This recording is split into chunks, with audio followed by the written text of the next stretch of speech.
Thanks for clicking on this video. Please consider smashing the like button and subscribing to the channel. Now, without further ado, we're going to get straight into this, exactly where the previous part left off. So, if you haven't seen part 1, I do recommend you check that out. I'll put that up on the cards and possibly link it in the description as well. Alright, so let's continue with this fascinating story that explores the alternate timeline of what if Roku had joined Sozin. As time passed, Roku and Sozin's partnership grew stronger. They began to conquer lands together, bringing the Fire Nation's rule to the farthest corners of the world. However, Roku's heart grew heavier and heavier with each conquest. The more they expanded, the more he realized the cost of their actions. Innocent lives were lost, cultures destroyed, and the world was far from the peace that Sozin had promised. As far as Roku understood, this was all about bringing the peace and harmony that the Fire Nation currently had to the rest of the world, sharing that greatness, getting rid of crime and corruption once and for all. But no, this is turning into a global war. This was not what Roku had signed up for. However, now being the first avatar that the world completely hates and despises, you can imagine it was kind of hard for Roku to simply talk to the populace and other governments of the world, and even talk with his old friend, being constantly drawn into the conflict, being in the front line, and essentially the voice for this war. And anyone who disrespected this version of Roku was met with a fiery demise. No, not from Roku's hand himself, but the Fire Nation soldiers who were serving with him. Yes, they would dispense justice to anyone who dared disrespect Avatar Roku. Yes, this war was going too far, as Roku watched the savagery of his soldiers, destroying an Earth Kingdom village, burning it down to the ground, taking the population down to the last man, woman, and child. "How dare you disrespect the Avatar!" one soldier declared. "This is what happens when you oppose the Fire Nation, the Firelord, and the Avatar!" Roku was horrified by this. However, since being stuck on the front lines, he was in this up to his neck.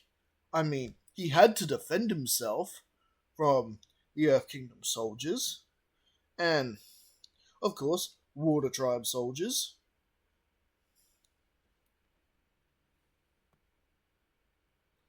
The whole thing just led to massacres. And despite Roku's efforts, he just couldn't stop the bloodshed. He wasn't getting through to the soldiers under his command or anyone else. At this point, Roku had failed as the Avatar, and he was beginning to realize that.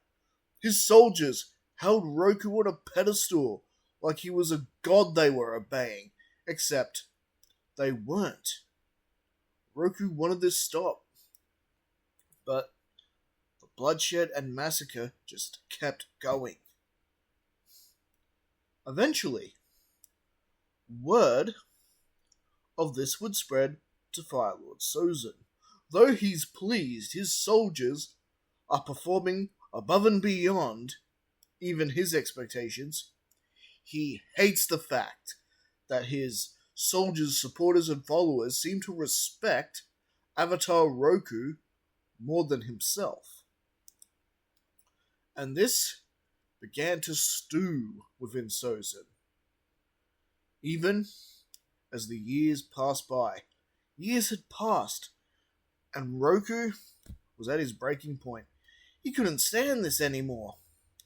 The never-ending fighting, the war, his failure as the Avatar. He sobbed, cried,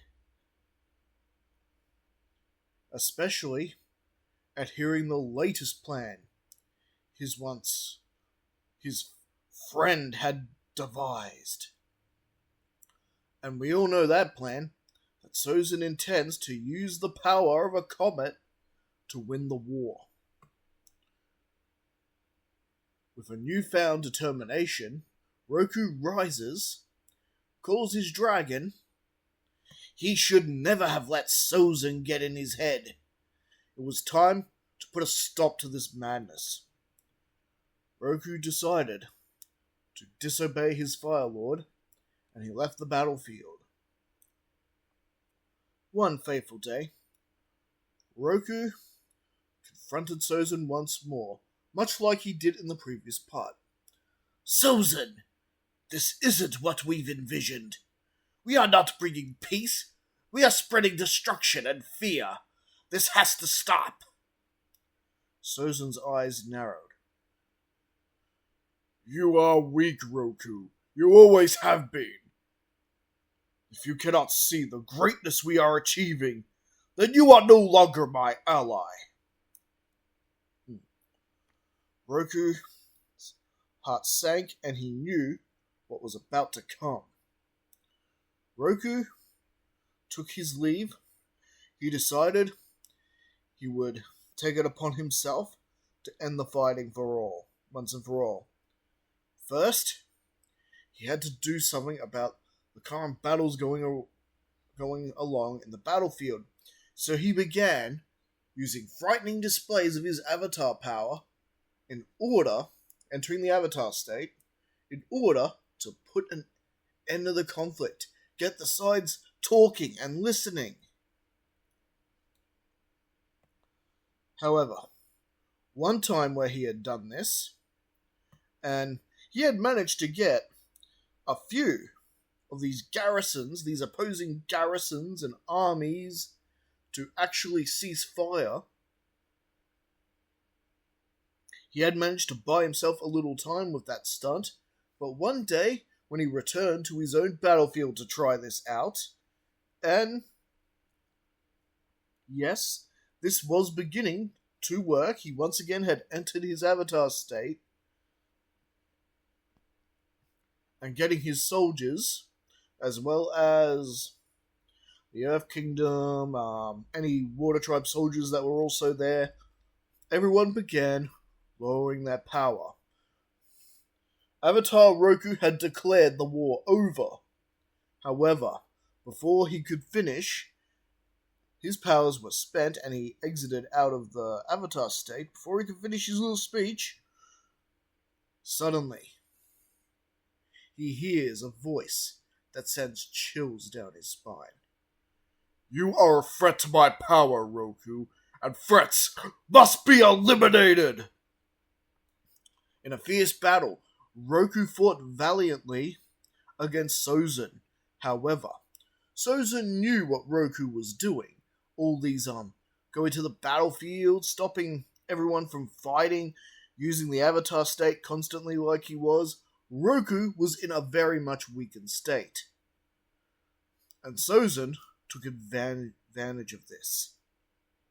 Sozin's betrayal was too much to bear, and in the end, Sozin struck the final blow, ending Roku's life.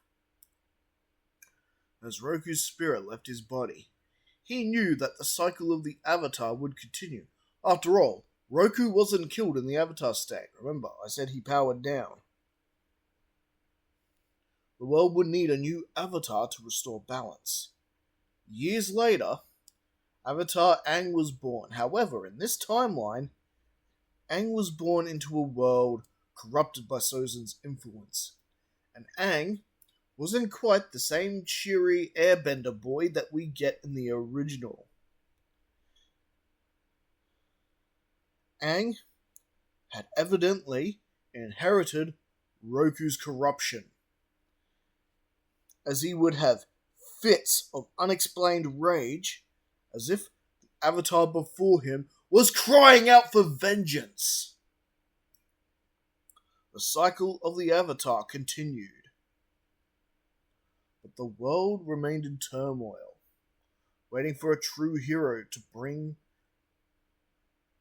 back the light. A challenge that would prove to be harder, because when you think about it, if Avatar's Roku had suffered corruption, imagine what that is doing Rava, which, as we know, is the spirit side of the Avatar. Could this even be powering up Rava's counterpart, whose name currently escapes me? I shall look it up before we continue part 3, and this is where we're going to leave things for right now. So, what do you guys think anyway? Did you enjoy this part of the story? Please leave a comment, please smash the like and subscribe button, and we'll be back to continue this on a later date. Alright, see you all later, and have a good one.